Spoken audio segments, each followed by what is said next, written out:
welcome to yet another episode of the Solfate Podcast, where we talk with founders and builders in the Solana and crypto ecosystem more broadly.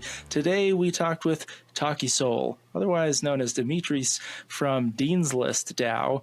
I don't know if it's Dean's List DAO, just Dean's List, but it's a DAO, and it was a super awesome conversation. Yeah, I mean, I'm not going to lie. Is he your new favorite person in the Solana ecosystem? You know what, Nick? You can't keep giving me a hard time about this. I just like people. Every time. Let me enjoy spending time with cool people. Okay.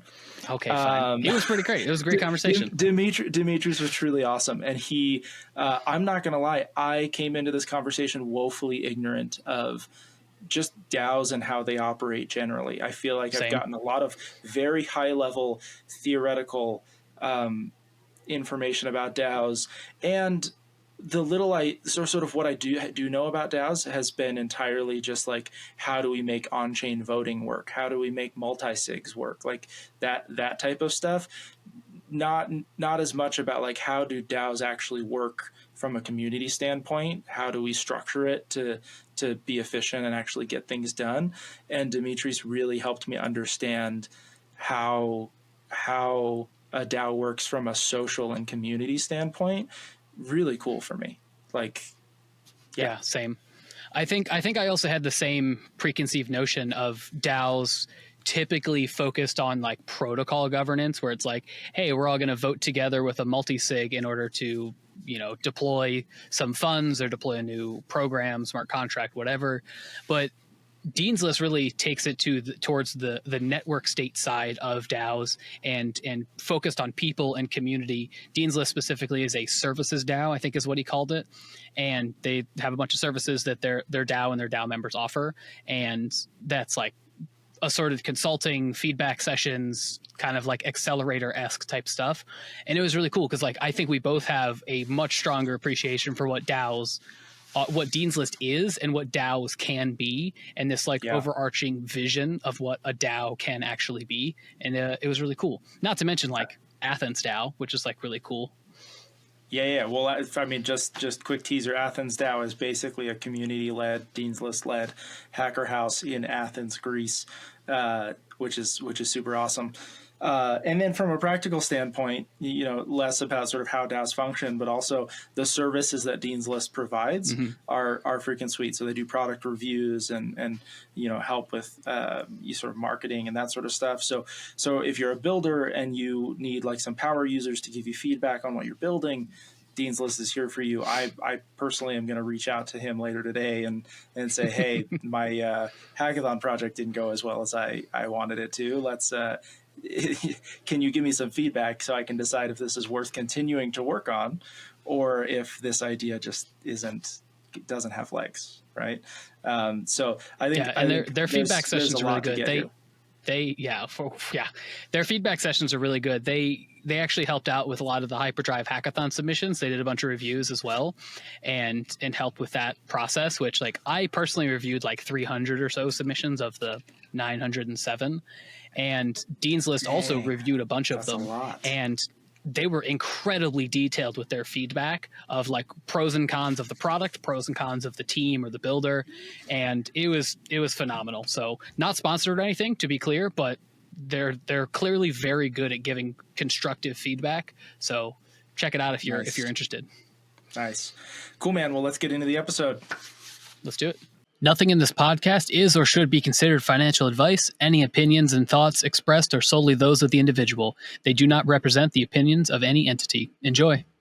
My name is Dimitris Takisoul. I've been involved with Dean's List in operations marketing and as a core contributor. Dean's List DAO is a service DAO that operates with consulting services that revolve around marketing community, feedback on UX, UI, and basically helping other projects become better.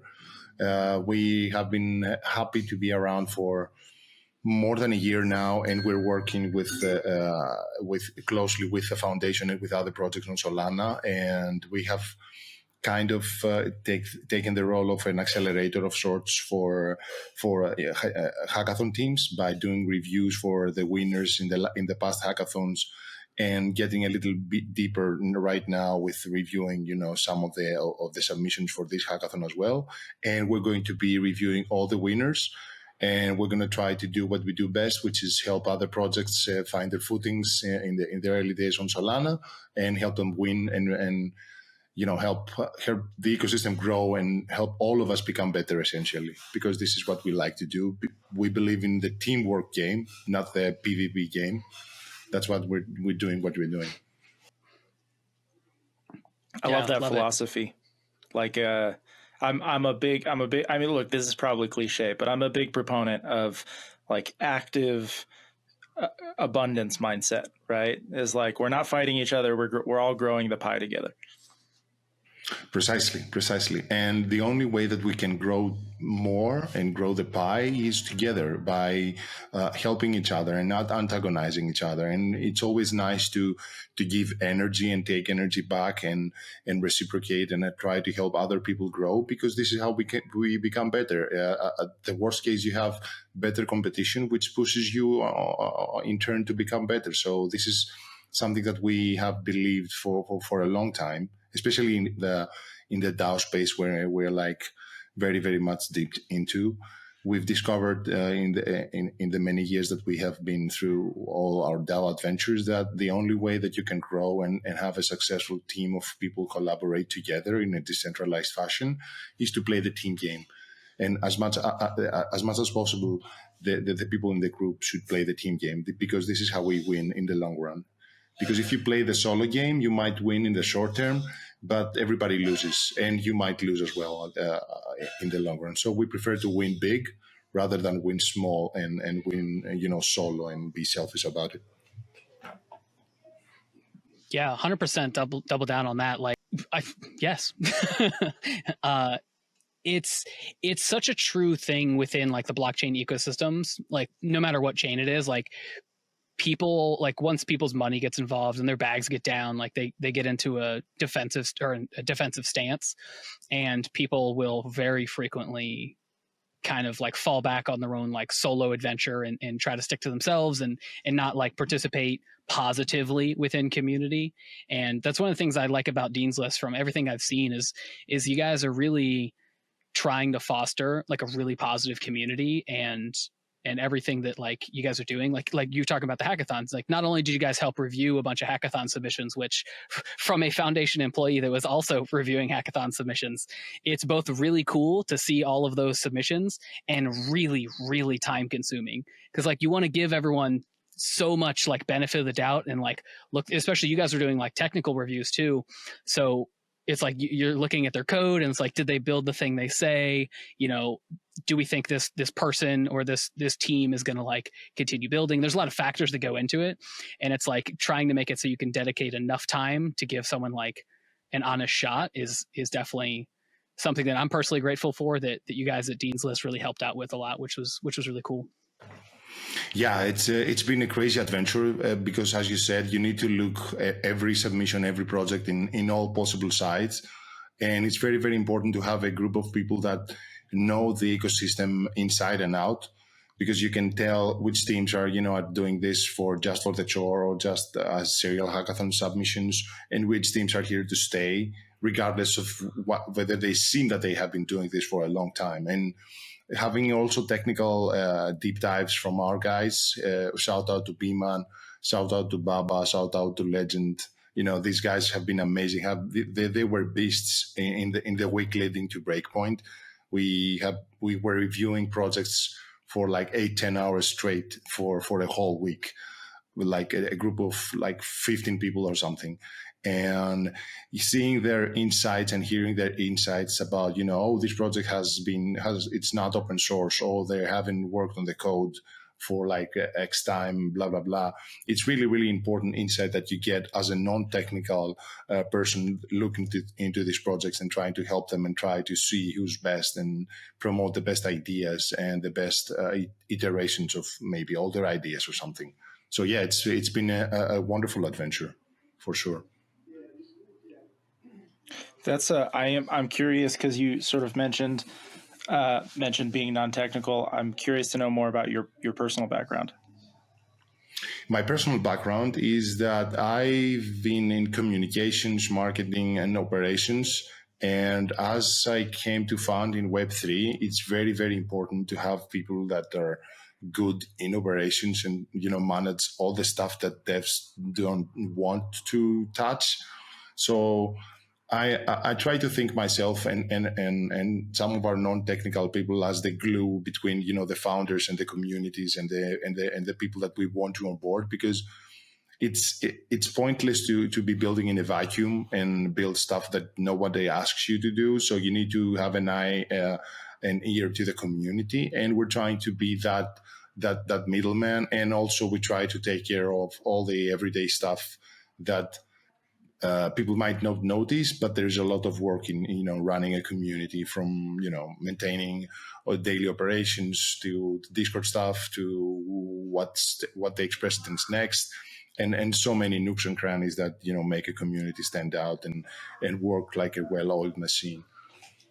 Yeah, I think early teams, not just in Web3, I think across the board, early teams undervalue the importance of the non-developer teams, undervalue the people who are leading product, communications, operations, all of those things, and those are make or break roles. In fact, depending on the product, right? And I'm going to get some heat for this because a lot of our listeners are devs, but depending on the product, sometimes developers are the commodity, right? Developers are like the dime a dozen. This is not an incredibly technical thing. Mostly this is about user experience and community and getting the right messaging across. And anyone can build a table that shows information kind of thing. Obviously, especially in Web3, there are many protocols that are the opposite, right? Where it's like it requires deep technical expertise. But I do think a bunch of products we sort of over-index on maybe getting the best developer talent, and then don't hire anyone to manage like talking to your users, which Exactly. which is wild. There. No, absolutely. And like I said, I think that's across the board. I don't think that's just in Web3, but I do think Web3 has a tendency to attract a lot of technical people. And so the already poor ratio in tech of developer focused to sort of people focused gets even worse maybe in Web3, where there's people who just want to build stuff and don't want to think about who they're building for and what the experience should be and how the communication should come across. I think that's part of why maybe Web3 is where it is. And it's technically so much further along, I think, than it is narratively. And socially. Yes, socially is a great way to put it. Yeah, because, sometimes we get carried away with an idea that we came up and we want to push it further and we want to build the concept or the MVP out of it. But you should always keep in mind in who is going to use that. Do I have a community that's going to adopt that? And I think that's a very, very, very important point that many projects miss. That's across the board, from new projects to seasoned projects and OG projects even. You need to have a community to adopt your product of what you're building. Otherwise, you're building in the vacuum and you're looking for someone to use your product and what you're building. And that's a very, very tough path to follow if you don't look for any community. It might be Monkey DAO, it might be Dinslist, it might be Mad Lads. You need a certain group of people to start using your stuff and start interacting with them and grow them from there. You cannot grow something that you've built and polished and have been polishing for a year or something, and then you open the door and where's the crowd? Where are the users? And then say, oh, there are no users. You have to be interactive with the community. What if you were giving advice to an indie dev in the Web3 space? So someone who's saying, hey, I want to do this largely alone, just run a small business. I know how to develop, I know how to do the software development side of things and maybe even the design side of things, but they feel less confident with marketing, with communication. What would be sort of the first thing you tell them to do in order to validate that what they want to work on actually has users interested in it? Well, I think they should start by trying to find a group of people that they can show their idea and they share what they're building, and share their vision to someone, and try to get some kind of a community, big or small, to start using it. And the thing about sharing your vision and sharing your idea, I think it's something that many founders are afraid to do so, and that goes to the extent of open sourcing your what you're building, which is something that they shouldn't be afraid at all. I think you should always be open sourcing your code, open source what you're building, because you have the vision, you have the idea, you know what to do with it. So you shouldn't be afraid that other people will come and take over that. At worst, they're going to build something that is a competitor to you, and you need to think faster and work harder and pursue that vision that you were the first person to have that, and find a group of people that will adopt it, will use it. It doesn't have to be someone that you pay or you need to get paid from day one. Start interacting, start building relationships, because relationships will take you much further than a small paycheck on day one or day two of your path in what you're building. So yeah, find a group of people and ask them, and show them what you're building, show them what you have done, and take it from there. Awesome. How does Dean's List, you mentioned sort of your group acting a bit like an accelerator at times. What sorts of things do you guys do to help with this exact problem, finding a group of people to sort of test and give feedback and be early users of a product? Well, the thing with Dean's List is that our vision is very simple and clear, and we want a group of 100 people to make 100K per year. So that's a very simple vision, and because of that simplicity, which often eludes many DAOs in the definition of their vision, we have been lucky, and we have worked to assemble a team of very talented individuals and skilled people, skilled power users that come with different backgrounds and different expertise. So we get to work, and we help with all our skills, or all the skill set that we possess cumulatively, and we help other projects become better. It might be in marketing, it might be in community practices, it might be in ideas about finding your PMF better, about maybe you need to consider pivoting into something different. It might be about fine-tuning what you're already doing good, and we try to find the cracks in what you have. And if you have an open mind and you're open to valuable feedback, I think we provide a lot of value, and we've seen that with the vast majority of any project that we've worked in the past. I can speak about Tensor in the early days, way before they were the number one marketplace on Solana. We can talk about Soul Linked with we love Tensor, we love Soul Linked with Kida, Dark Souls, Elden Ring fan, lol. Amazing Twitter handle, by the way, who was a beast during the feedback session. He came in and took every point of feedback and responded and interacted with that.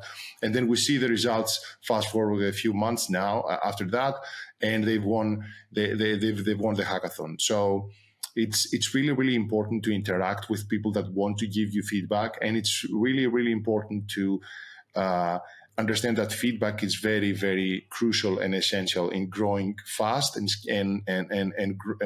become successful as soon as possible. And this is something that we're trying to change, because feedback up until now in Web 2 and Web 3 as well. It's not something that is being valued by teams and by projects. They think that users, they want to think that it's a privilege of the user to be able to give feedback, whereas the other way around. It's something that helps you immensely, and you should be looking for it and embrace it. And this is one of the ways that you can grow faster and win eventually, much faster.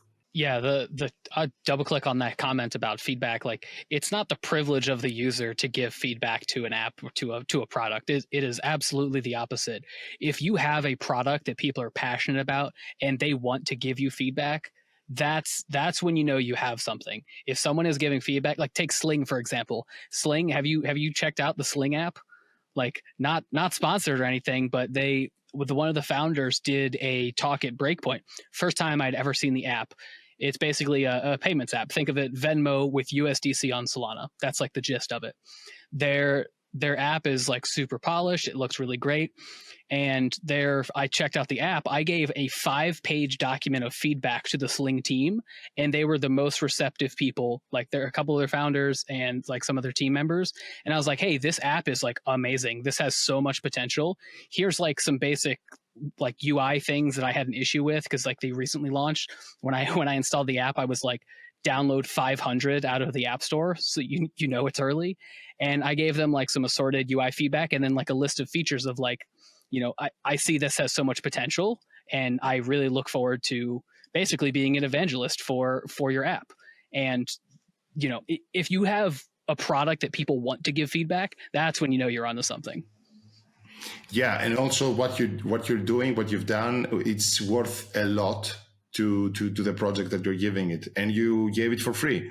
That's what we're trying to change, because this is immense value, and we need to cultivate a culture of projects and teams to be willing to pay for that, because I'm sure they got great value with what you shared.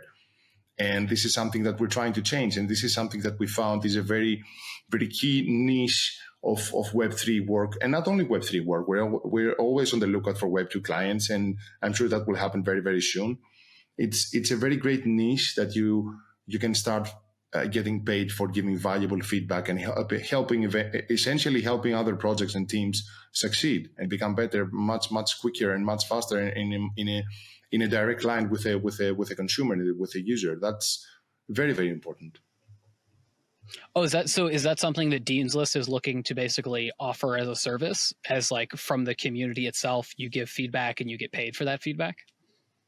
Oh, that's exactly what we do. We are our group of power users. They are people that have joined us along the way, and that's exactly what we do. We have our online store, and you can purchase a feedback session and purchase one of our products. And we're always looking for ways to collaborate with other wonderful projects to keep offering better products and more diverse products.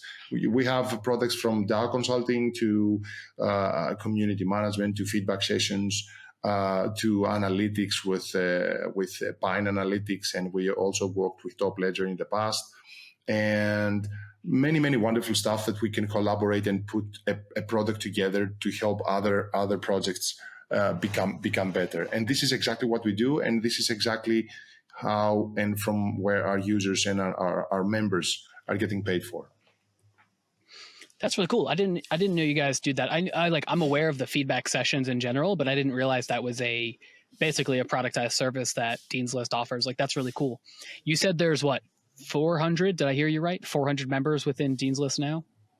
100. We're looking to have 100 members. At the moment, we have approximately 50 members, 55 members, something like that. And as a network state that we're also transitioning and pursuing something along these lines. Yeah, we have. That's a perfect segue for going into network states. Absolutely. The idea is this. We have a collection of 100 NFTs, and these 100 NFTs will represent our first 100 citizens. So by getting an NFT, you essentially become one of the citizens that can work and have access to high level work. We also have a business visa, which is something that you can apply and get for free, and you can also renew it for free. At least that's the procedure right now, because we're all constantly looking for ways to improve it and fine-tune it. So you can get the business visa, come in for a month, and start working with us and start seeing what we're doing, getting paid. We're big fans of trying to offer opportunities to people that to earn without having to pay something. And this is why this is some sort of alpha right now, that we're considering, and we're actively removing our NFTs from circulation right now. We're delisting them from Tensor because we're going to be giving them out in a system that we're working on at the moment, in people that truly have earned them. And it's not only through your work, it's about through the quality of what you're doing, the value that you're providing to the community and the network state. And in terms of network state, we're constantly trying to find other ways that we can grow and move further to the network state. I want to jump in and just ask, like, can you break down a little bit of the structure of these things that you've talked about, right? Because you basically have like services that Dean's List provides. You also are starting to talk about a network state.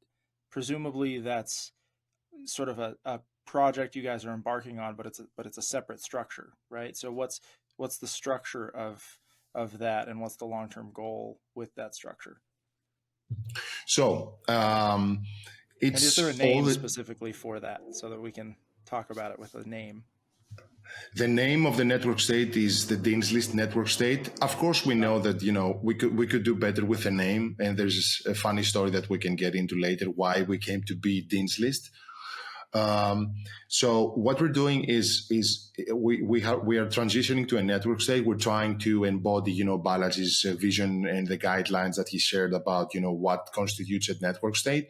We're trying to take steps toward that direction. Of course, these things take time. But at the same time, we're also a fully functioning DAO, and we're trying to be as decentralized as possible. And we have great experience on that. We have been diving into DAOs for more than 3 years now, on Solana only. So we're a service DAO that you can hire for services that we discussed earlier, and that's from the part of the customer. From the part of the member of the DAO/network state, you can come in either through a business visa that doesn't cost anything. It costs a very, very small amount of funds, like 3-5 USDC, to renew every month after the first month. And you can come work with us. That's the one way that you can directly go right now and work for free, at least for a month. Other than that, if you want to be a more active contributor to Dean's List, you can purchase one of the 100 NFTs that we have that essentially make you one of the 100 citizens that we have for our network state. We also have a dashboard that we're maintaining. And at the moment, I think on average, a Dean's List citizen has earned approximately 2.4K during that year alone. And that's across, I think, 50 to 60 members at the moment.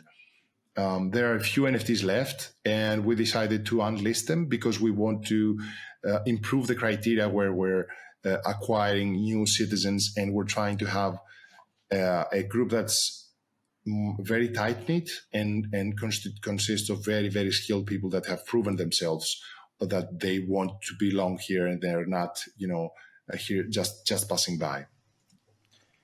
I would love to. That's really cool. Yeah. So this is all fascinating.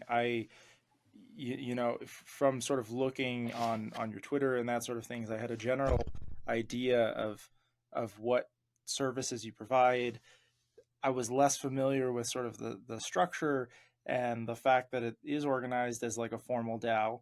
I'm curious, how do you go about, like, what are the functions that you perform as a DAO on chain versus what are the things that it's just sort of offline communication type of things? Like, for example, if you're trying to decide if you're going to induct someone as a citizen of your network state here, is that something you vote on? What's sort of the aspect here that makes it a DAO? Well, at the moment, we're in a transitionary phase that we decided to stop having the NFTs, which is the key to become a citizen, we're going to delist them. So up until now, the way that you could become a citizen is by getting one of these NFTs. Yeah, you can just buy it. But that doesn't mean that you can get access to, crucial work and become a signer on one of our multisigs or something straight out of the bat. You need to prove yourself. And we have been working hard, and we have been trying hard to keep and actually construct some kind of reputation system, an on-chain reputation system. This is the holy grail for DAOs for the past couple of years. And the same for us. We're always trying to find a formula that works and that can withstand the test of time. But we tend to keep many things on chain. So every big decision goes through realms. We have elected people that are the hardcore people. These are the core contributors. And we have several multisigs that are spread, on squads, and we have the signers that have been elected, and we're always looking for for ways to improve the process of how we elect them, what's the term, what are the requirements. And we are very, very big fans of on-chain action and on-chain proof that, something happened and a decision-making process took place on-chain. We have been for a long while. That is. Yeah, that's fascinating to me. DAOs are one of the things that I've sort of watched from afar rather than participated in a lot. It's like, I don't know. It's just it's mind-boggling to me to sort of set up like a fully decentralized system of people, right? It's like I get it when it comes to smart contracts, for example, where it's like everything is very deterministic. The sort of using the same principles that back a decentralized system like Solana and applying it to individuals that then make up groups is super cool to me. So I'd love to maybe another time, dig in further to like the specifics of how you guys operate this system, how you set up the rules, how you keep things running smoothly. I think when I think about DAOs, like maybe one of the things that I'm most curious to see play out is that middle letter, right? For autonomous, right? Is like it just keeps going on its own because of the way the incentives are set up. That to me is maybe the coolest thing, and what I most want to see people figure out is like, yes, we set up the parameters of this system, and it just goes off in perpetuity, For sure. That's the goal, and we're always trying to find processes and find ways to make things more autonomous. Decentralization, I think that's something that you can try and identify in reverse, let's say, by removing the centralized bottlenecks. For example, one classic example is who handles the Twitter for your DAO. Is it one person? What happens if that person goes rogue? Is there a way today that we can have a decentralized control over Twitter? So these are like classical examples. Or who makes a subscription payment for, I don't know, your ChatGPT monthly subscription? Who pays that? Which card pays that? These are like answers that we're trying to answer, and it's not only on us because we don't have the tools available at our disposal. Hopefully someone is building them, and if they're not, we'll try to build them ourselves. And the autonomous is something very, very tricky, especially when it comes to social DAOs, like you said, because if you are a protocol DAO like let's say Mango or Maker and stuff like that, you can have proposals run and basically run the whole thing themselves. But it's always fascinating to find new ways to calibrate and communicate and execute in a group of people. So that's something that we love doing and love exploring. And at the same time, I'm going on a ramp here, so I'll stop soon. On the same time, we've learned that you shouldn't try to index so much into processes when it comes into a social DAO, because too much index results in a situation which is similar to analysis paralysis kind of thing. You keep indexing and trying to find the best and most ideal process and predict what happens here if that scenario comes true and stuff like that, and you end up doing nothing. We've seen that in the past, and we don't want to repeat these mistakes. And that's why the number of 100 members, 100 citizens, for starters, it's not something random. It's based on the Dunbar number that, we've also embraced that idea from the super team. Shout out to them as well. That the Dunbar number says that you can have no more than 100 or 150 people as a person, that you can have a meaningful relationship and a meaningful connection with them. So that's why we're trying to keep this group small, so that we can have meaningful relationships and communication, collaboration, and coordination in the best degree possible. Yeah, it's really interesting about the logistical side of especially trying to interact as a DAO of people trying to work towards a common goal, whatever that is, and whatever the DAO, like any particular DAO's mission is. But there's a lot of logistical questions, just like you said, who's going to pay the subscription, who's going to drop their credit card to pay, ChatGPT, who handles the Twitter account. And a lot of these logistical questions, they don't have solutions right now because DAOs are so new, and you just can't have a good, perfect DAO Web3 native sort of solution for a lot of these things. And yeah, you have to go from 0 to 1, get something that works, prove out the system of in any way. And community and society is built on trust, and DAOs are no different, especially when you have a social DAO or a services DAO where if you can't have everything on chain and you can have it restricted to that, that functionality, functionality restricted based off of on-chain action, which is the majority of everything, honestly, aside from deploying a smart contract or maybe controlling some funds. But even then, even if you can control funds on chain, you can't pay with everything on chain right now. Hopefully soon, but there's a lot of interesting logistical questions. Yet, yeah, soon TM. Yeah, it's a process, and that's why a part of the things that have not been solved right now, we try to keep, as I said, all the decision-making process as much as possible on chain. One example that basically it's also on chain. I was just trying to make a distinction between a proposal that's taken to Realms, which is a DAO-wide decision-making platform, let's say, versus a decision that goes on one of our squads, let's say the squads for our operations or something.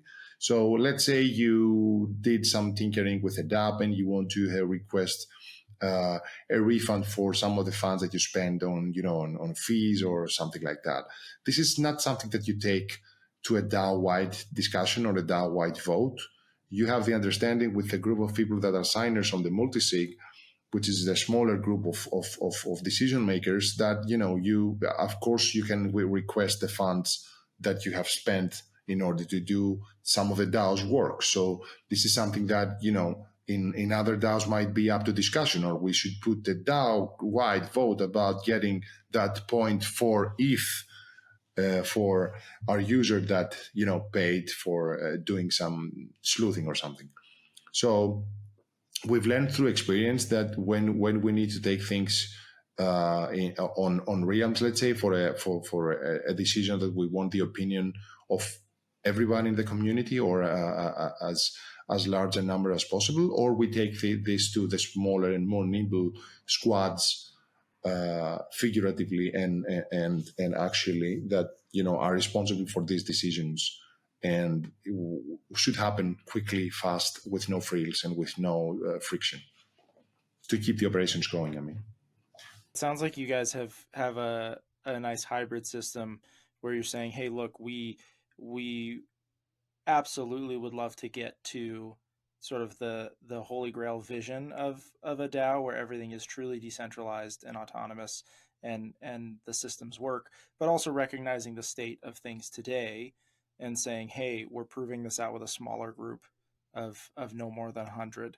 Sounds like you said 50 or 60 now, where maybe there is room today for increased operational efficiency, maybe at the expense of voting on everything, right? It's like, hey, there's some things we're gonna vote on and have on-chain rules about, and other things we're gonna be okay with saying, hey, Dimitris is just gonna handle this side of things, or maybe Dimitris with a couple of people. Is that right? That's the kind of the vibe I'm getting, but I don't want to be inaccurate here. So correct me if I'm wrong, please. That's kind of the vibe, but with the difference that we do take things on chain, even for the smaller tasks. What's not on chain, actually, most of our processes are on chain. I can't think of a process that has some kind of importance that's not on chain for us.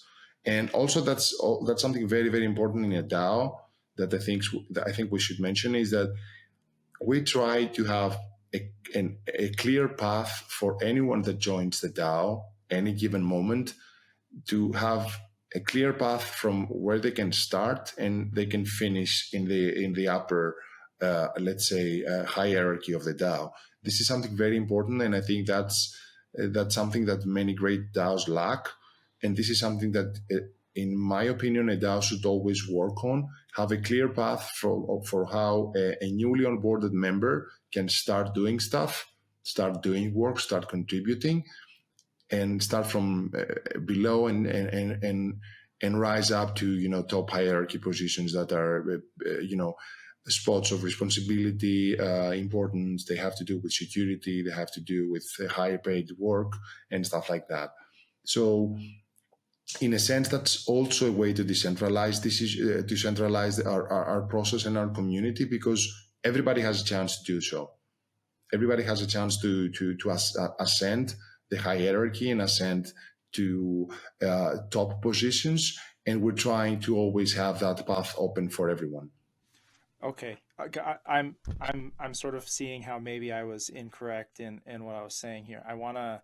Like I said, I've viewed DAOs from afar, and so I'm not super enmeshed in them. So it hopefully in teaching me about sort of the operations of your DAO, you're also teaching some of our listeners who are also like me, maybe less familiar. So I'm gonna ask a follow-up question here, or maybe more just clarify, and you tell me what you think. You're basically, it sounds like the point of the DAO is not necessarily that every single thing gets it's not like full direct democracy, I guess, which is sort of how I envisioned it. Rather, there is this representational aspect where you're saying, hey, there is a hierarchy here, and we sort of vote to put people in positions of authority, if you will, the people that we decide are most trusted to make important decisions. So not all decisions are made by everyone. It is sort of this delegated system where it's saying, hey, Dimitris has been elected to be the person responsible for this sort of decision, this sort of task. Does that, so far, yes, no? Yeah, that is correct. That is correct. And direct democracy is something of a fantasy that we all thought when we came into DAOs, but it doesn't work practically. So even though you want to be as democratic as possible, you need to give the voice to the people that are doing more of the work, because that's also very important. That gets lost. But I wanna caveat this thing, which is that doesn't necessarily make it not decentralized, because it's still a decentralized process for electing those people in the first place, and presumably there is a process for sort of unelecting, if you will, if people aren't sort of meeting their exactly the requirements of that position. Is that right? Yeah, you're spot on. It's almost like a representational democracy or republic type of governmental system, only the parameters for what does and does not happen exist on chain are a little bit more deterministic and decentralized across the unit. I think you can say that. Yeah, I think you can say that, and that's something that we learn from experience, because you can't let a person or a user or a community member that came today in your organization to have the same weight of opinion with a contributor that has been around for a year or 3 months or 6 months, and there is on-chain proof that this person has done so and so work, has been paid such and such. So there are metrics on chain that we're trying to maintain and keep track records of, that show that, we're happy to have you here, but sit down and listen, learn, and you can start contributing, and we will be happy to see you surpass all of us in the amount of greatness and quantity of your and quality of your work. So this is something that's often misunderstood in DAOs. It's not like you can give voice to someone that doesn't know where they're coming from and give equal weight to a person that has been around, that has skin in the game, and they have proved that they have worked hard to be in that position at the moment. Yeah. And this is also helping me, I think, understand what a protocol for on-chain proof of work, if you will, on-chain reputation could work, because it's not, I think in the past, I've sort of thought of on-chain reputation systems as too easily gamed, because I've thought of it as like, well, if you have a signature of someone saying that you completed X, who's to say that signature isn't bogus? But if I'm saying, hey, I've the verifications of my on-chain work here come from Dean's List, a well-respected DAO, and now I go somewhere, and now I'm trying to go somewhere else and pointing to that is verifiable, and people know Dean's List and respect Dean's List and trust Dean's List. So it's not just saying like, hey, I have 50 signatures of work, trust me, right? It's saying, no, I have, over half of those come from well-respected groups that people know, and it's publicly known that is their address or one of their addresses, right? And for some reason that hadn't clicked for me before. But if we have a protocol for how to display reputation or how to track reputation that sort of supersedes all DAOs and groups, then you can sort of start to build this overall metric of, yes, they have verified work, but it's not only, not all of the verified work are treated equally. It's who's it verified by, and what's that group's reputation as well. I'm just sort of thinking out loud, and maybe I'm just dumb and missed this before, but it's like finally clicking. There you have it, folks. This is the alpha for today. Decentralized workplaces. That's what we're trying to build in this DAO world. That's fascinating. That's fascinating. It's amazing. I would love to see more of how you guys are doing it within Dean's List, and see what it would take to broaden that protocol to sort of work across groups. You've sort of mentioned how you're clearly not going to give the weight, like voting weight or weight of opinion to someone who just joined your DAO. It's not necessarily going to be the same as someone who's been there for a year, but you could imagine someone very prominent in the community joining the DAO and sort of immediately gaining some status because they bring a lot to the table.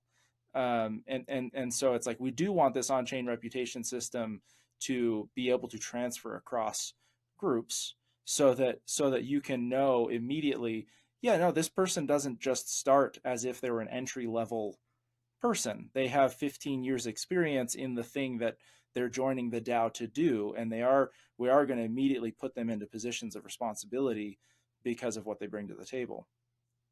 Yeah, that's a great way to fast forward ascension in one's involvement in a DAO, but it's a very difficult one. I mean, people all across Web3 have been struggling to find the best formula. Sure.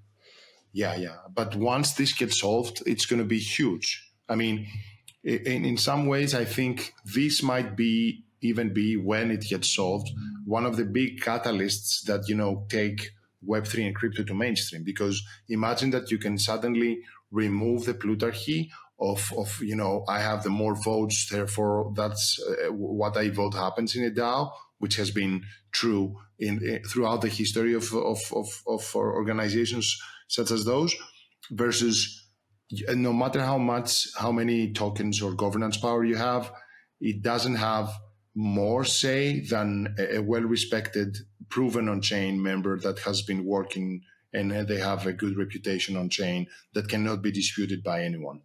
This changes the future of work, forever.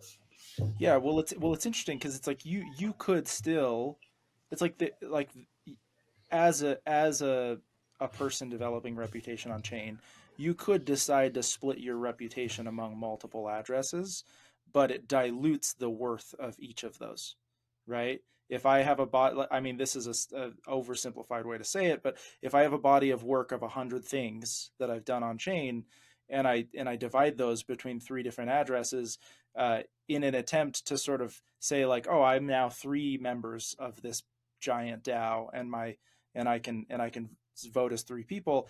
It's like, well, yeah, if we're using the reputation system to weight it, it's the same as if they were just all 1.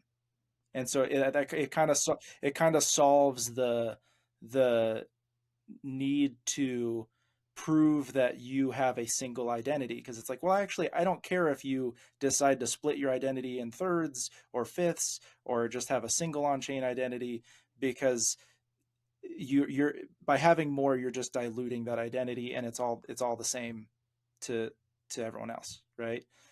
Which is interesting. I think that's it's very similar to sort of the consensus mechanisms, if you will, behind chains like Solana, right? Where it's like, how can we incentivize not gaming the system? Precisely. So there's a lot of work to be done. Wonderful adventure, and we're happy to try to solve as much as we can on this, or attempt to solve, or contribute to a solution eventually. Love it. I want to shift gears a little bit because we're getting close to time. One of the things we've talked a lot about, the on-chain, all of the things that a DAO can do and that Dean's List is doing. A lot of that is on-chain, but there's some things that you can't do on-chain, like in-person events. Like, I want to shift and talk about AthensDAO. What is AthensDAO, and what is Dean's List's role within this event, I guess I'll call it? I'm very, very happy to switch gears on this one, because the preparation for this has been hectic. We are organizing for a second year in a row AthensDAO. This year is called AthensDAOx. It's in the tradition of Hacker House X, which are community run and community organized events similar to Hacker Houses. For us, obviously, it's all about DAOs, so that's what we're doing, and we're happy to be doing for a second year in a row. This December 9th and 10th in Athens, Greece, the cradle of democracy. This is always so meta to think about it like that. And we're very happy, for going bigger this year and working on a great trifecta that we come up for this year, which is DAO panels and discussions, DAO labs, and DAO onboarding. We're looking to bring DAOs to the masses as much as possible, and we want to have an experience that people can take away something back home, whether they're seasoned DAO practitioners, DAO people, how we call them, how we call us, or people that are DAO curious, or they want to learn more about this wonderful world of decentralized governance. I think the whole idea of I think the whole idea of doing like an in-person event, like I said, it's very Hacker House-esque, but it's focused on DAO material, DAO talks, and I think it's going to be really, really interesting to see what happens from it. Like, this is the second year in a row you guys are doing this, and to my knowledge, there's not a whole lot of these types of community-run hacker houses that are on the scale of a couple hundred people. Which, like, if you think of a traditional hacker house, Solana hacker house that gets put on by Solana Foundation, it varies pretty widely between a couple hundred to a couple thousand people. But that's put on with a lot of effort to put on all the hacker houses. And AthensDAO is one of the perfect examples of like what it can look like when it's not Solana Foundation, like running with this and doing with this, whatever, these types of in-person events can be, having the community really jump in and just take in-person events by force. Like by force, I mean, like, in force rather, not by force. That's not the message. It's going to be really cool to see how AthensDAO plays out this year. Yeah. Are you guys going to record the talks? The plan is to stream them live on YouTube and then eventually upload them. It's not going to happen within 2 hours' time, as Austin promised during Breakpoint. We're outmanned on this one, but it's definitely going to happen, and we're definitely going to have them uploaded eventually, and they're going to be live. Spoiler alert, even for Breakpoint, it was longer than 2 hours. Oh, I didn't say that. No, I was watching all of them remotely, and I'm just like, they're not there yet. Where are they? I digress. I think that's very nice thing to have for people that don't attend hacker houses, don't attend Breakpoint. It's very, very important to see what's being discussed. I mean, sure, you cannot have the vibe and the energy of the people and the discussions and the networking, but you can have the talks, the panels, and everything that happened there. Have it at least live streamed and eventually upload it on YouTube so that you can revisit it later for all kinds of purposes, whether it be education content or whatever. So one of our big goals is to have them live streamed and available for everybody to see eventually for AthensDAO. Awesome. I love it. What's the thing that you're most looking forward to being there in person and experiencing? I love the energy and the vibes of last year's AthensDAO, and given the fact that we're aiming for double the size of participation this year, I would love to see how the newer and more unexperienced users that we're aiming to have. We're also trying to activate the local community very hard and have university students, which is something that hasn't happened before in Greece, cool. At least. Yeah, that's going to be very, very cool to see, younger people and actively try to onboard people that know nothing about Solana, most likely, or know nothing about DAOs, or know nothing about wallets and Web3 work and stuff like that. How successful can we become in onboarding these people and see what comes out of them? I mean, if I see any amount of people or that attended AthensDAO and then eventually participate in a hackathon, that would be for me a big success, and I would be very, very happy to see this happen and follow that course along the line and help as much as I can.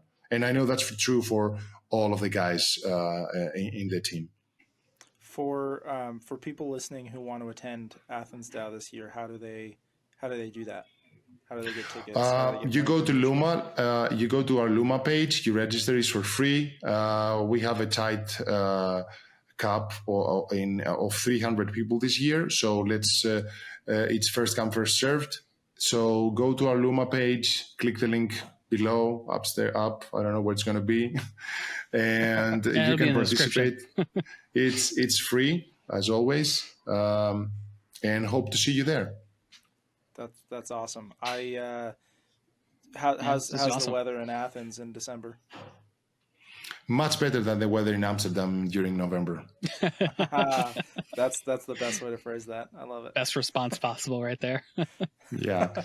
You heard it here, hated that weather. If you want a better experience than Breakpoint, go to AthensDAO. What? Oh yeah, for sure, for sure. I would love to make it sometime. Probably not going to work for me this year, given the late notice and flying across the world. But I would love to come to a future AthensDAO. That would be amazing. I hope so, and we're looking to, if all things go well, we have it next year as well, and in a more springtime or summer. That's going to be amazing. The nice. Weather is even better, and we can go out and have amazing conversations. Yeah, no, that'd be sweet. I would love to. I've never been to Greece at all, so I'd love to visit. And if we can make it a Solana based trip, that would be even better, right? Absolutely, of course. Solfate World Tour. Let's go, James. Solfate World Tour. Let's do it. Awesome. Well, hey, thanks for letting us run over a little bit on time, Dimitris. This was it was my awesome pleasure. to get to know you a little great. bit more. Thank you. And thank you so much for educating me on on DAOs. I apologize if some of my questions were, exposed my ignorance, but also I'm sure there are listeners who are just as ignorant as I am. So it was probably a good thing for them as well. I'm in the same boat as you, James. Like full education here for DAOs for both of us. Yeah, the thing is that sometimes we forget how deep into the rabbit hole we are, so we expect people to know that stuff. So it's nice, for to have these kind of discussions and bring us back to the reality of people that are not so deep into that stuff that we love and do, and hopefully we can pull you in, and we can start doing more and more. Well, I certainly feel like I have a better understanding of DAOs and more confidence in DAOs and their value prop, right? So it's definitely huge for me. So thank you for that. You are most welcome. I'm very happy to have contributed to that even a little bit. Is there anything you would like to say to the listeners before we wrap? I want to make sure anything that you're trying to get out there, you've been able to get out there. The two things that I would say is that join Dean's List if you're interested into working in the most Web3 way possible and earn. And come to AthensDAO and let's have fun and let's chat about DAOs this December 9th and 10th. It's going to be awesome. See you there. Heck yeah. Sounds awesome. Great. Well, thanks so much to the listeners. We will see you guys next time. This has been great. Bye-bye. Bye, everybody.